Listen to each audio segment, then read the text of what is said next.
আমি মোহাম্মদ আলামিন। আমি আবৃত্তি করছি আমার লেখা কবিতা বিষাদের নীলে তুমি। আকাশ আজ ছেয়ে আছে বিষাদের রঙে। বিষাদের রঙে বুঝি শুধু আকাশকেই মানায়, নাকি তোমাকেও?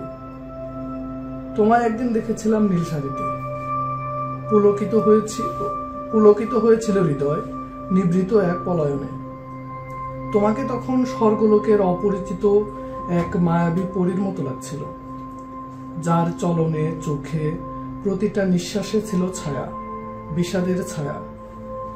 সে ছায়া কেমন মোহ ছড়িয়ে দিয়েছিল, তোমার চোখের গভীর থেকে আরো গভীরে ডেকে নিয়েছিল দৃষ্টিকে, যেন তাকালেই হারিয়ে যাব চিরতরে সেই রহস্যের অতলতায়।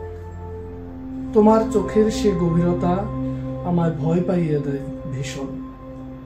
তাই তো তোমাকে কোনোদিন বলিনি শাড়িতে তুমি ঠিক কতটা অপরূপ সুন্দর। ধন্যবাদ।